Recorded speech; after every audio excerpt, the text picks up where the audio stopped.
प्रिय विद्यार्थियों, अपनी एकाग्रता बनाए रखें। एक्चुअल डिक्टेशन शुरू होगी 5 सेकंड के बाद।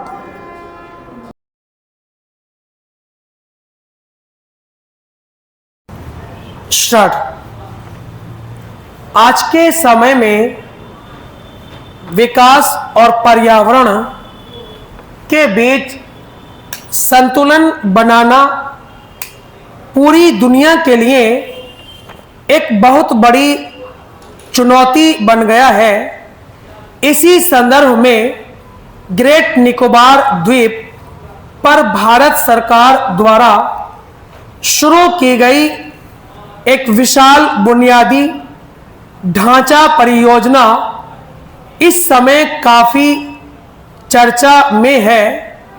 क्या हम जानते हैं कि यह परियोजना भारत के सामरिक और आर्थिक भविष्य के लिए इतनी महत्वपूर्ण क्यों मानी जा रही है? वास्तव में इस परियोजना का मुख्य उद्देश्य निकोबार द्वीप समूह में एक अत्याधुनिक हवाई अड्डा और एक नया व्यवस्थित शहर बसाना है। विशेषज्ञों का मानना है कि इस योजना के पूरा होने से भारत न केवल समुद्री व्यापार के क्षेत्र में एक बड़ी शक्ति बनकर उभरेगा, बल्कि हिंद महासागर क्षेत्र में हमारी सुरक्षा व्यवस्था भी पहले से कई गुना अधिक सुदृढ़ और सशक्त हो जाएगी। इस महत्वाकांक्षी परियोजना के साथ ही पर्यावरण संरक्षण से जुड़े कई गंभीर और बुनियादी सवाल भी खड़े हो गए हैं।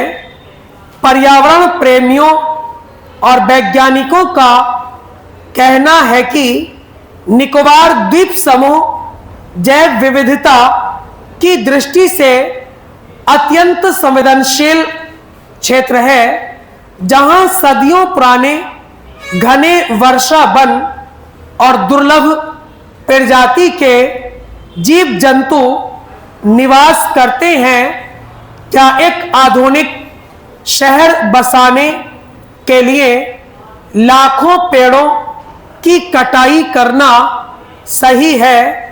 क्या इससे वहां के स्थानीय पारिस्थितिक तंत्र पर ऐसा कोई स्थायी प्रभाव पड़ेगा जिसकी भरपाई भविष्य में कभी नहीं की जा सकेगी?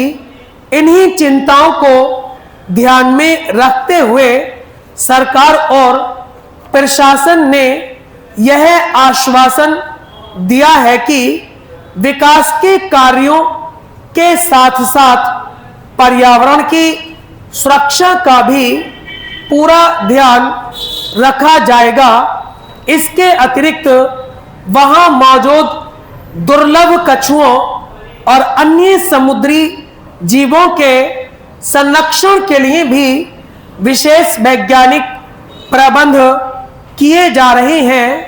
हमें यह दृढ़ता से समझना होगा कि विकास और प्रकृति एक दूसरे के दुश्मन नहीं, बल्कि एक ही सिक्के के दो पहलू हैं। यदि हम केवल औद्योगिक प्रगति पर ध्यान देंगे तो भविष्य में हमें जलवायु परिवर्तन और ग्लोबल वार्मिंग जैसी भीषण आपदाओं का सामना करना पड़ेगा।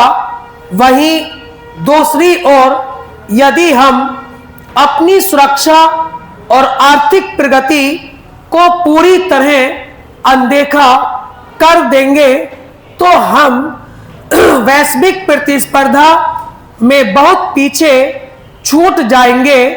आज की सबसे बड़ी मांग यह है कि विकास की गति को बनाए रखते हुए हम अपनी धरती माता के प्रति अपनी जिम्मेदारी को भी पूरी निष्ठा से निभाएं। ग्रेट निकोबार परियोजना को एक ऐसे मॉडल के रूप में विकसित करना चाहिए जो पूरी दुनिया को यह सिखा सके कि कैसे आधुनिकता और प्रकृति का पावन सानिध्य एक साथ बना रह सकता है। स्टॉप। प्रिय विद्यार्थियों, डिक्टेशन समाप्त हुई। अब इस मैटर को ट्रांसलेट करें और अपनी गलतियां कमेंट बॉक्स में ज़रूर बताएं। वीडियो को लाइक और चैनल को सब्सक्राइब करना न भूलें। याद रखिए, कलम की रफ्तार सफलता का आधार। धन्यवाद। मिलते हैं नेक्स्ट वीडियो में।